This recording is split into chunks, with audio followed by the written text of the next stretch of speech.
हाम्रो छिमेकी देशले अन्तरिक्षमा समेत कब्जा जमाइसकेका छन्, तर हाम्रो सरकार भने युवाले खाडीबाट पसिना बगाएर पठाएको रेमिटान्समै रमाइरहेको छ। लामो समय ब्रिटिसको गुलाम बनेको भारतले अन्तरिक्ष यात्रामा नयाँ रेकर्ड नै कायम गरेको छ। भारत चन्द्रमाको दक्षिणी ध्रुवमा पुग्ने पहिलो राष्ट्र नै बनेको छ। छिमेकी मुलुकले विकासमा काया पलट गर्दा पनि नेपाल अझै अल्प विकसित मुलुकमै रहिआएको छ। दर्शकवृन्द, नेपाललाई कृषि प्रधान देश भनिन्छ, तर भारतबाट खाद्यान्न आयात नभएको खण्डमा यहाँ भोकमरी हुने अवस्था छ। हजारौं हेक्टर उर्वर भूमि अहिले पनि बाँझै छ। किसानहरूले समयमै मल र बिउ पाउँदैनन्, तर सरकार भने कृषि क्रान्तिको नारा घन्काइरहन्छ। दर्शकवृन्द, देशमा राजनीति अन्योलता र अस्थिरता भएकै कारणले हजारौं पाखुरीमा बल भएका युवा जनशक्ति विदेश पलायन भइरहेका छन्। राजनीतिमा विकृति झाङ्गिएको छ। स्वार्थका लागि नेताहरूले दलाल र गुण्डाहरूको संरक्षण गरिरहेका छन्, जसका कारण जनताले ल्याएको गणतन्त्रको आज धज्जी उडेको छ।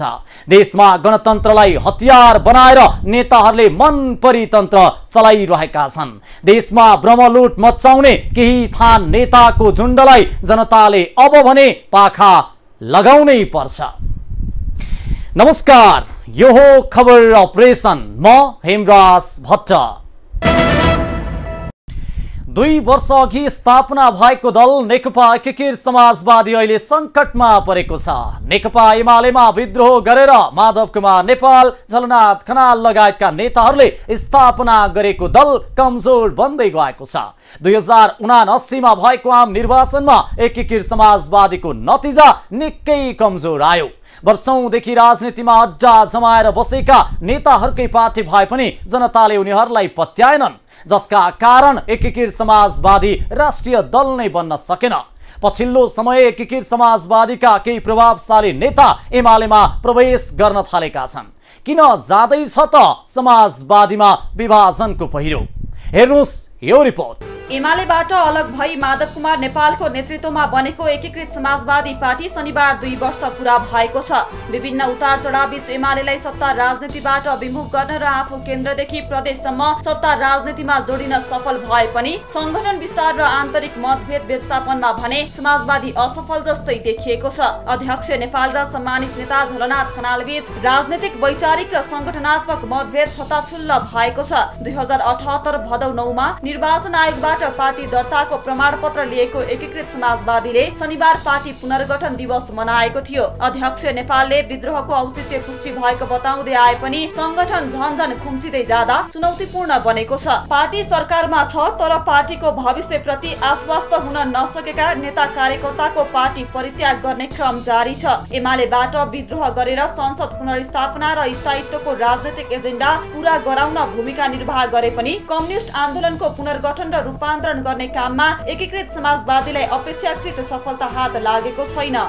2 वर्षको बीचमा विद्रोहको राजनीतिक रूपमा पुष्टि भए पनि संगठनात्मक रूपमा धेरै काम गर्न बाँकी रहेको नेताहरू बताउँछन्। एकीकृत समाजवादीको अङ्कगणितले पनि उसको असफलताको मापन देखाउँछ। त्यति मात्र होइन, पार्टी गठनपछि 3वटै तहको निर्वाचनको सामना गरेको एकीकृत समाजवादी भित्र विद्रोहको औचित्य पुष्टि भयो कि भएन भन्ने बहस छ। अध्यक्ष नेपालले विद्रोहको औचित्य पुष्टि भएको दाबी गर्दै आएका छन्, तर सम्मानित नेता खनालले भने औचित्य पुष्टि हुन अझै बाँकी रहेको ल्याएका छन्। नेता कार्यकर्ताको पलायन यो पार्टीको सबैभन्दा ठूलो समस्या बनेको छ। 2 वर्षको बीचमा एकीकृत समाजवादीमा नेता कार्यकर्ताको व्यापक पलायन भएको छ। कतिपय नेता कार्यकर्ता एमालेमै फर्किएका छन्। तेस्रो वरियताका नेता मुकुन्द नेउपाने, उपाध्यक्ष केदार नेउपाने, सचिव भागवत विश्वासी एमालेमा फर्किएका छन्। पूर्व राज्य मन्त्री हिरा केसी पनि एमालेमा फर्किएका छन्। प्रेम महर्जन र तारा लामा तामाङहरू पनि एमालेमा फर्किएका छन्। मिठाराम केसी, दिल्ली उप्रेती, अशोक यादव, उषा गुरुङ, बालकृष्ण चापागाई, चुडामणी जंगली, तर्कबहादुर शाही, धनबहादुर राईमाझी, यदुवंश झा,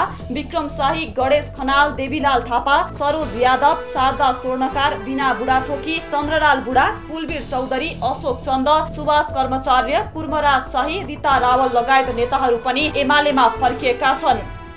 शक्तिको क्षयीकरण। संघीय संसदमा उसको शक्तिमा व्यापक क्षयीकरण भएको छ। पार्टी गठन गर्दा एकीकृत समाजवादी संसदको चौथो दल थियो। प्रतिनिधि सभामा 13 प्रत्यक्ष निर्वाचित र 10 समानुपातिक सांसद थिए। राष्ट्रिय सभामा एक स्वतन्त्र हैसियत सहित 9 सांसद थिए। राष्ट्रिय सभामा अहिले पनि एकीकृत समाजवादीको हैसियत घटेको छैन, तर प्रतिनिधि सभामा राष्ट्रिय दल बन्न नसक्दा प्रत्यक्ष निर्वाचित 10 सांसद मात्रै छन्। राष्ट्रिय दल बन्न 3% मत चाहिन्थ्यो, तर एकीकृत समाजवादीले गत मङ्सिरको निर्वाचनमा करिब 18,000 कम मत ल्याएको थियो। त्यसैगरी प्रदेशमा पनि एकीकृत समाजवादीको शक्ति निकै घटेको छ। हाल कोशीमा 4, मधेसमा 7, बागमतीमा 7, लुम्बिनीमा 1, गण्डकीमा 1, कर्णालीमा 1 र सुदूरपश्चिममा 4 सांसद रहेका छन्। जबकि पार्टी गठन हुँदा प्रदेश सभामा एकीकृत समाजवादीका 54 सांसद थिए। सुदूरपश्चिममा त प्रदेश सभाकै ठूलो र मधेस प्रदेशमा एमाले भन्दा समाजवादी ठूलो दल थियो। गण्डकी प्रदेश सभामा मात्रै एकीकृत समाजवादीका सांसद थिएनन्। समाजवादीका प्रदेश 1 मा 10, मधेसमा 13, बागमतीमा 13, लुम्बिनीमा 1, कर्णालीमा 3 र सुदूरपश्चिममा 14 सांसद थिए। कोशी र बागमतीमा मुख्यमन्त्री सहित 6 प्रदेश सरकारमा एकीकृत समाजवादीको प्रतिनिधित्व थियो। कोशीमा राजेन्द्र राई र बागमतीमा राजेन्द्र पाण्डे मुख्यमन्त्री थिए। गण्डकीमा प्रदेश सांसद नभएकाले मात्रै समाजवादी सरकारमा थिएन। शक्ति आर्जनको प्रयास तर अन्योलपूर्ण भविष्य। एक्लै निर्वाचन लड्न सक्ने हैसियत बनाइ नसकेकाले एकीकृत समाजवादीको भविष्य के होला? पार्टी भित्र र बाहिर अहिले यही प्रश्न छ। भविष्य सुनिश्चित गर्ने प्रयासमा लागेको एकीकृत समाजवादीले विभिन्न रणनीति अन्तर्गत काम गरेको छ। समाजवादी मोर्चादेखि वामपन्थी शक्तिहरूसँगको एकतालाई उसले महत्त्व दिएको छ। पार्टीलाई वैकल्पिक शक्तिका रूपमा विकास गर्ने नेताहरूको योजना छ। शक्ति आर्जनको प्रयास स्वरूप ऊ वाम समाजवादी शक्तिलाई एकत्रित गर्ने भन्दै समाजवादी मोर्चामा आबद्ध भएको छ। समाजवादी ध्येय भएका राजनीतिक दलहरूका बीचमा सहमति र सहकार्यको आधार मोर्चाले तयार पार्ने नेताहरूको दाबी छ। बुधबारबाट एमसीसी कार्यान्वयनमा जाने भएको छ, तर राजनीतिक दलहरूका बीचमा स्वार्थ बाँझिदा एमसीसी कार्यान्वयनमा चुनौती देखिएको छ। विक्रम सम्वत 2078 साल फागुन 15 गते 12 बुधे व्याख्यात्मक घोषणासहित संसदबाट अनुमोदन भएको अमेरिकी सहयोग सम्बन्धी परियोजना एमसीसी फेरि गिजोलिने भएको छ। निकै विवादका बीचमा अनुमोदन भएको एमसीसी कार्यान्वयनको सम्मुखमा सत्तारूढ दलका शीर्ष नेताहरूले नै प्रश्न उठाउन थालेका छन्। विशेष गरी समाजवादी मोर्चाभित्र यसका विषयमा मतभेद देखिएको छ। एमसीसी कार्यान्वयनमा दलहरूको मत किन बाजियो त? हेर्नुस् यो रिपोर्ट। विक्रम सम्वत 2078 फागुन 15 गते 12 बुधे व्याख्यात्मक घोषणा सहित संसदबाट अनुमोदन भएको अमेरिकी सहयोग सम्बन्धी परियोजना एमसीसी फेरि गिजोलिने भए बढेको छ। निकै विवादका बीच अनुमोदन भएको एमसीसी कार्यान्वयनको सम्मुखमा सत्तारूढ दलकै शीर्ष नेताहरू प्रश्न उठाउन थालेका छन्। विशेष गरी समाजवादी मोर्चाभित्र मतभेद देखिएको छ। सोमबार मात्र संसदको अन्तर्राष्ट्रिय सम्बन्ध समितिको बैठकमा सत्ता साझेदार दल नेकपा एकीकृत समाजवादीका अध्यक्ष माधव कुमार नेपालले नै झण्डै 1.5 वर्ष अघि पास भएको एमसीसी माथि प्रश्न उठाए। उनले एमसीसी को व्याख्यात्मक टिप्पणी बारे समितिमा छलफल हुन आवश्यक रहेको बताए। हामीले सिङ्गो देशको राष्ट्रियताको रक्षा गर्ने सन्दर्भमा जनताको भावनाहरू संसदमा सम्बोधित गर्ने सन्दर्भमा यो सानो संसदमा हामी छलफल बहसहरू गर्नेछौँ। सरकारलाई सुझावहरू पनि दिनेछौँ, निर्देशनहरू पनि दिनेछौँ, सरकारलाई घचच्याउने कामहरू पनि गर्नेछौँ। यी सबै काममा उहाँले अगुवाई गर्नुपर्छ। राष्ट्रियतासँग जोडिएका केही विषयहरू आइसकेका छन्, केही जल्दा बल्दा विषयहरू हाम्रो सामुमा छ। यसै सिलसिलामा एमसीसीका कुराहरू पनि उठेका छन्। व्याख्यात्मक टिप्पणीको अनुगमन भइरहेको छ कि छैन भन्ने बारेमा पनि कुराहरू उठिसकेका छन्। त्यसै गरी हाम्रो सिमानासँग जोडिएका विषयवस्तुहरू पनि भर्खरै व्यक्त पनि भएको छ। माधव नेपाल मात्र होइन, एकीकृत समाजवादीकै अर्का सम्मानित नेता झलनाथ खनालले पनि एमसीसी माथि प्रश्न उठाएका छन्। उनले एसपीपी को सबै ड्राफ्ट तयार भइसकेको र एसपीपी पास भइसकेपछि नेपालका पर्वतमा अमेरिकी सेना नाच्ने दाबी नै गरे। एमसीसी सम्झौता इमानदारी पूर्वक देशको हितमा नगरिएको उनको दाबी छ। एमसीसी सम्झौता भएको कुरा हामी कसैलाई पनि थाहै थिएन। आम नेपालीहरूबाट लुकाइएको थियो। 2017 सालमा नै यो सम्झौता गरिएको रहेछ। त्यति बेला हामीलाई केही पनि थाहा भएन। म पनि पार्लियामेन्टमै थिएँ, पार्लियामेन्टलाई पनि थाहा भएन। तर त्यसरी गुप्त रूपले जुन ढङ्गले सम्झौता गरियो, त्यो सम्झौता पछि अर्को सरकार आएपछि फेरि के भयो भन्दाखेरि त्यो सम्झौतालाई सुरुमा संसदमा ल्याउनु पर्ने भन्ने कुरा पनि रहेनछ। तर पछि गएर त्यसलाई सम्झौता यो संसदमा नै ल्याएर अनुमोदन गराउनु पर्ने भन्ने कुरामा फेरि अर्को सहमति भएको रहेछ। त्यो सहमति भएपछि जब संसदमा आउने कुरा भयो, स्वाभाविक रूपले संसदमा आउने कुनै पनि विषयवस्तुहरूमा हामीले पहिला अध्ययन नगरिकन, त्यसबारेमा छलफल नगरिकन, त्यसबारेमा हामीले कुनै निर्णय निष्कर्ष दिने कुरा आउँदैन थियो। त्यसैले अमेरिकासँग यस्तो सम्झौता भएको छ भन्ने सुन्ने बित्तिकै मेरो चाहिँ विशेष रूपले ध्यान आकर्षण भयो। त्यो ध्यान आकर्षण भइसकेपछि हामीले एक आपसमा छलफल गऱ्यौँ र मलाई बडो राम्रोसँगले साथ दिने मेरो साथी कमरेड भीम रावलले मलाई बडो राम्रोसँगले साथ दिनुभयो र हामीले पार्टीभित्र छलफल गऱ्यौँ। पहिले यो के चिज हो यो सम्झौता, यसको सम्पूर्ण दस्तावेजहरू हामीसँग आउनु पर्यो, के सम्झौताहरू भएका छन्। जब 2 वर्षसम्म यो कुरालाई किन गुप्त राखियो, यो गुप्त राखिएको सम्झौतालाई अहिलेसम्म के अर्थमा के औचित्यमा यसो राखियो र अब फेरि पार्लियामेन्टमा ल्याइँदैछ। हामीले ती कुराहरू उठाएपछि अनि डकुमेन्टहरू हामीले केही फेला पार्यौँ। सबै डकुमेन्ट दिएन, हामीलाई केही डकुमेन्टहरू मात्रै दियो। यहाँ के षड्यन्त्रहरू भएका छन् भन्ने कुरा हामीले अझै गहिराइबाट हेर्नुपर्छ। यदि साँच्चै नै इमान्दारीपूर्वक गरिएको थियो, देशको हितमा गरिएको थियो, राष्ट्रको हितमा गरिएको थियो भने दस्तावेजहरू लुकाउनु पर्ने के जरुरत थियो? त्यहाँ के कारणले लुकाइयो? सबभन्दा पहिलो प्रश्न त यो छ। उनी मात्र होइन, समाजवादी मोर्चाकै अर्का नेता नेत्रविक्रम चन्द विप्लव पनि एमसीसी सम्झौताबाट सन्तुष्ट छैनन्। सुरुवाती चरणदेखि नै असन्तुष्टि जनाउँदै आएका विप्लव अहिले समाजवादी मोर्चामा छन्। विप्लवको नेतृत्वमा रहेको नेकपाले त एमसीसी खारेजको माग राख्दै सडक सङ्घर्ष नै थालेको छ। भदौ 5 गते विज्ञप्ति जारी गर्दै उसले 12 बुँदे संशोधनका सम्बन्धमा अमेरिकाले आफ्नो धारणा स्पष्ट नपारेसम्म कार्यान्वयन हुन नदिने चेतावनी दिएको छ। विप्लव भने एमसीसी केवल आर्थिक प्रोजेक्ट मात्र नभएर सैन्य मोर्चा भएको दाबी गर्छन्। एउटा नौलो खालको जमघट आज भएको छ, एकदमै फरक। हामी त्यहाँ मञ्चमा बस्दाखेरि पनि एउटा अलिकति उद्वेलन जस्तो, अलिकति मौलिकता जस्तो नौलोपनको अनुभूति हामीलाई भइरहेको छ। झापा विद्रोहदेखि सुरक्षाकर्मी सङ्घसम्म, जनरलदेखि माओवादीका योद्धा लडाकु पनि यहाँ छन्, पिएलएका पनि हुनुहुन्छ यहाँ विगतका, र यहाँ विगतमा नेपाली सेनामा काम गरेका जनरलदेखि प्रवक्तासम्म यहाँ हुनुहुन्छ। र हामी फुटेका भने पनि यहाँ जुटिसकेका छौँ। आज यहाँ चाहिँ मान्छे खुब रमाएका थिए, बाहिर फुट्यो नि बल्ल खायो भन्ने थियो। अब हेर हामी कसरी जुट्दैछौँ भन्ने पनि। त्यो मात्रै होइन, यहाँ झापा आन्दोलनदेखि नेपालमा नौलो जनवाद हुँदै समाजवाद ल्याउनको लागि जेल नेल गोली गट्टा सारा लड्दै भिड्दै आएको कमरेड झलनाथ खनाल पनि हुनुहुन्छ। यहाँ हामी तपाईँको चाहिँ जनयुद्ध हुँदै एकीकृत जनक्रान्तिमा लामबद्ध जति जति संसारमा हतियार छन् ती सबै बोकेका हौँ हामी। कि त हतियारको ज्ञान हाम्रो जरसाबरलाई छ, कि त हामीलाई नै छ भन्नुहोस् न। अहिले नेपालमा भन्नुहोस् न, हामी यहाँ जुटेका छौँ। र नेपालका टप बुद्धिजीवीहरू पनि आइपुग्नु भएको छ। फेरि एउटा सिमाना तोडिएको छ। हामी नेपालीलाई बाँड्ने विभाजित गर्ने थुप्रै सिमानाहरू हुन्छन्।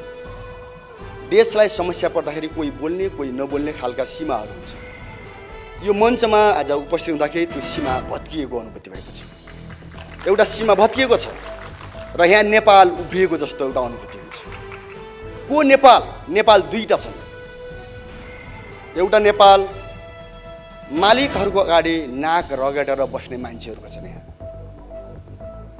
2 कौडीको भिखको लागि देश बेच्न तयार हुने गद्दारहरू, लाचार मान्छेहरूको एउटा पंक्ति छ नेपालमा। उसो त सरकारको नेतृत्व गरिरहेको नेकपा माओवादी केन्द्रभित्रै पनि असन्तुष्टि छ। विशेष गरी अहिले गृहमन्त्री रहेका नारायण काजी श्रेष्ठ पक्षधरहरू एमसीसी को विपक्षमा छन्। हुन त श्रेष्ठ स्वयंले एमसीसी सम्झौता अनुमोदनलाई लिएर पार्टी नै छाड्ने सम्मको धम्की दिएका थिए। तर त्यति बेला अन्तिम समयमा अहिले प्रधानमन्त्री समेत रहेका अध्यक्ष पुष्पकमल दाहाल प्रचण्डले 12 बुँदे व्याख्यात्मक टिप्पणी सहित सम्झौता संसदबाट अनुमोदन गराउन मुख्य भूमिका खेलेका थिए। तर सरकार एमसीसी कार्यान्वयनमा दृढ छ। संसदबाट नै अनुमोदन भइसकेकाले एमसीसी कार्यान्वयनमा कुनै समस्या नरहेको सरकारमा सहभागी मन्त्रीहरू बताउँछन्। सामान्य असन्तुष्टि स्वाभाविक रहेको बुझाइ सरकारको छ। बुधबारबाट एमसीसी औपचारिक रूपमा कार्यान्वयनमा जाने भएको छ। एमसीसी का कार्यक्रमहरू सुरु भएको 5 वर्षभित्र सम्पन्न भइसक्नुपर्छ, अन्यथा उक्त परियोजना अन्तर्गत दिने भनिएको रकम आउन बन्द हुनेछ। एमसीसी कार्यान्वयनको घोषणा अर्थ मन्त्रालयमा नेपाल र अमेरिकी अधिकारीहरूबीच लेटर अफ एक्सचेन्ज मार्फत गर्ने तयारी छ। नेपाल सरकार अन्तर्गतको मिलेनियम च्यालेन्ज अकाउन्ट नेपाल विकास समिति एमसीए नेपालले परियोजनाको सम्पूर्ण व्यवस्थापन गरिरहेको छ। परियोजनामा नेपाल र अमेरिकाको संयुक्त लगानी रहेको छ। एमसीसी को 50 करोड अमेरिकी डलर र नेपालको 13 करोड डलर लगानी रहने बताइएको थियो। तर चालु आर्थिक वर्षमा 6 करोड 70 लाख डलर गरी 69 करोड 70 लाख अमेरिकी डलर थपिएको छ। एमसीसी अन्तर्गत 315 किलोमिटर लामो 400 केबी क्षमताको विद्युत प्रसारण लाइन, 3वटा सब स्टेशन तथा पूर्व पश्चिम राजमार्गको 77 किलोमिटर स्तर उन्नति जस्ता निर्माण कार्यहरू छन्। त्यसका लागि जग्गा प्राप्ति, रुख कटान, वातावरणीय र सामुदायिक पुनर्वास सहित पूर्व तयारीको कामहरू अघि बढाइएका छन्। तर एमसीसी कार्यान्वयनलाई लिएर मोर्चामा आबद्ध दल माओवादी केन्द्र र एकीकृत समाजवादी भित्र विवाद चर्किने भय बढेको छ। यता मोर्चाकै घटक नेकपा एमसीसी खारेजीको पक्षमा छ, अर्को घटक जसपा अन्यलमा देखिन्छ। निर्वाचन आयोग निर्वाचन कानूनमा व्यापक परिवर्तन गर्ने तयारीमा छ। हालसम्म निर्वाचनको कानून नआउँदा विभिन्न अन्यलता सिर्जना हुँदै आएको थियो। निर्वाचन ऐनमा अब निर्वाचन आयोगले नै मिति तोक्ने व्यवस्था ल्याइदैछ। हालसम्म मन्त्री परिषदले नै निर्वाचनको मिति तोक्दै आएको थियो। लामो समयदेखि विदेशमा रहेका नेपालीले पनि भोट हाल्न पाउनुपर्ने भन्दै आवाज उठाउँदै आएका छन्। यसपटक निर्वाचन कानून आएमा अब विदेशमा बस्ने नागरिकहरूले पनि मतदानमा सहभागी हुन पाउनेछन्। के छ त निर्वाचन आयोगको रणनीति, हेर्नुस् यो रिपोर्ट।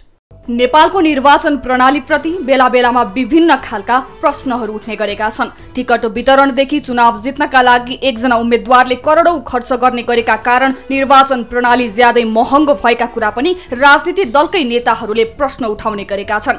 प्रत्यक्ष निर्वाचन प्रणाली अन्तर्गतको चुनावमा उम्मेद्वारी पाउनेदेखि मतदानसम्मको प्रक्रियामा उम्मेद्वारहरूले करोडौं खर्च गर्ने गरेको, तर त्यो खर्च पारदर्शी नभएको आरोप समेत लाग्ने गरेको छ। आफ्नो निर्वाचन क्षेत्रमा लोकप्रिय रहेका उम्मेद्वारले निर्वाचनमा असीमित खर्च गर्न सक्नेसँग प्रतिस्पर्धा गर्न नसकेर उम्मेद्वारी नै नलिएका घटना पनि प्रायजसो प्रत्येक निर्वाचनमा सार्वजनिक भएका दृष्टान्तहरू रहेका छन्। निर्वाचन आयोगले निर्वाचन आचार संहिताबाट राजनीतिक दल र उम्मेद्वारको निर्वाचन प्रचार खर्चको सीमा तोक्ने गरेको छ, तर त्यस्तो मापदण्ड कागजमै सीमित भएको आरोप लाग्ने गरेको छ। यस्तै निर्वाचनमा कस्तो व्यक्ति उम्मेद्वार बन्न पाउने र कस्ता व्यक्तिहरूले भोट हाल्न पाउने भन्नेमा आयोगले प्रश्न पारे पनि बेला बेलामा निर्वाचन कानून हेरफेर गर्नुपर्ने आवाज उठ्ने गरेका छन्। विद्यमान निर्वाचन कानूनले मुद्दा विचाराधीन रहेको अवस्थामा पनि व्यक्तिले उम्मेद्वारी दिने र निर्वाचित हुने छुट दिएको छ। त्यही भएर गत निर्वाचनमा पनि भ्रष्टाचार, ठगी र हत्या जस्ता गम्भीर कसुरमा संलग्न भएको आरोपमा अदालतमा मुद्दा दायर भएका र मुद्दाको अन्तिम फैसला नै नआएका आधा दर्जन बढी व्यक्ति प्रतिनिधि सभा र प्रदेश सभामा निर्वाचित भएका थिए। यस्तै निर्वाचन कानूनमा राइट टु रिजेक्ट देखि राइट टु रिकल सम्मका व्यवस्था लागू गर्न पनि केही राजनीतिक दल र अधिवक्ताहरूले माग पटक पटक उठाउँदै आएका छन्। तर यी सबै विषयलाई मध्यनजर गर्दै निर्वाचन आयोगले निर्वाचन कानूनमा व्यापक हेरफेर गरेको छ। छ। आयोगले निर्वाचन कानुनमा व्यापक रूपमा हेरफेर गर्दै तयार गरेको निर्वाचन सम्बन्धी कानुनलाई संशोधन र एकीकरण गर्न बनेको विधेयकमा अहिलेको वर्तमान अवस्थामा उठेका सबै विषय समेटिएको छ। सबैभन्दा पहिला त लामो समयदेखि उठान हुँदै आएको राइट टु रिजेक्ट अर्थात् मन नलागेका कुनै पनि उम्मेद्वारले मतदान नगर्ने व्यवस्था पनि लागू गर्ने प्रस्ताव अघि सारेको छ। यसका लागि विधेयक बनाएर गृह मन्त्रालय मार्फत संसदमा पेश गर्ने निर्णय आयोगले गरिसकेको छ।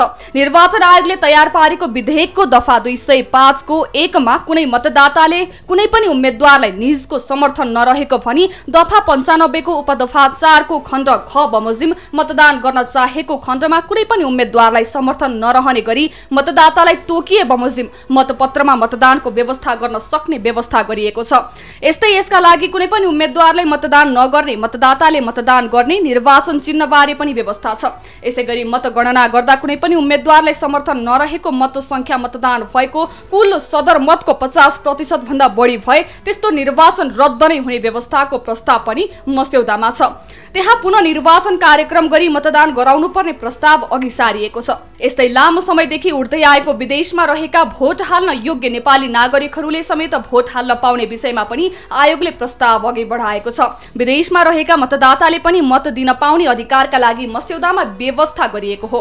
विदेशमा रहेका मतदाता नामावलीमा नाम समावेश भएका व्यक्तिलाई सम्बन्धित मुलुकमा रहेको वा सम्बन्धित मुलुकका लागि तोकिएको नेपाली कूटनीतिक नियोगको सहयोगमा सोही मुलुकबाटै मतदान गर्न पाउने व्यवस्था मिलाउन सक्ने व्यवस्था आयोगले दफा 204 मा प्रस्ताव गरेको छ। यद्यपि यो व्यवस्था समानुपातिकका हकमा मात्र गरिनेछ। टिकट वितरणदेखि उम्मेद्वार बन्न पाउने र एक व्यक्तिले कति पटक निर्वाचन लड्न पाउने भन्ने विषयमा आयोगको ध्यानाकर्षण भएको छ। यसका लागि आयोगले राजनीतिक दलहरूले सिधै केन्द्रबाटै दिँदै आएको टिकट वितरणमा देखिएको समस्या समाधानका लागि पनि यस सम्बन्धी व्यवस्था विधेयकमा प्रस्ताव गरिएको छ। संघीय सांसदका लागि दलको केन्द्रीय कार्यकारिणी समितिले तोकेको त्यस्तो समितिको पदाधिकारी वा सदस्य, प्रदेश सांसदका लागि केन्द्रीय कार्यकारिणी समितिले तोकेको प्रदेश कार्यकारिणी समितिको पदाधिकारी वा सदस्य र स्थानीय तहका लागि केन्द्रीय कार्यकारिणी समितिले तोकेको प्रदेश वा जिल्ला कार्य समितिको पदाधिकारी वा सदस्यले उम्मेद्वार मनोनयनको पत्र टिकट प्रदान गर्ने व्यवस्था मस्यौदामा छ। यसअघिका निर्वाचनमा एउटै निर्वाचन क्षेत्रमा एउटै पदमा एक भन्दा बढी व्यक्तिलाई टिकट दिँदा आइरहेका कठिनाई प्रति सचेत हुँदै अब एउटै निर्वाचन क्षेत्रमा एक भन्दा बढी उम्मेद्वारलाई टिकट दिएमा त्यो सबै टिकट रद्द हुने व्यवस्था पनि प्रस्ताव गरिएको छ।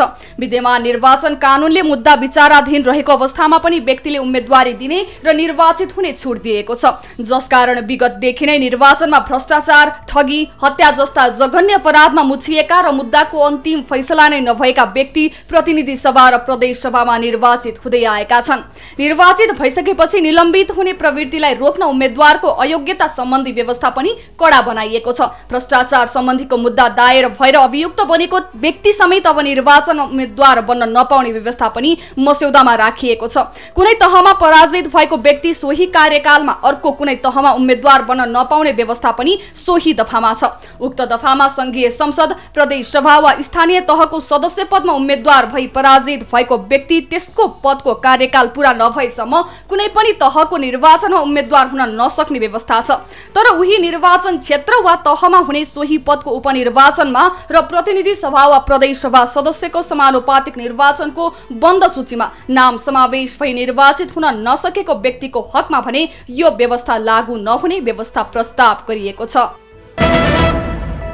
केही नागरिकका लागि यहाँ राज्य नै छैन, उनीहरूले टुहुरो भएको महसुस गरिरहेका छन्। तर जसले नेताको चाकडी गरेका छन् उसका लागि यहाँ मालामाल छ।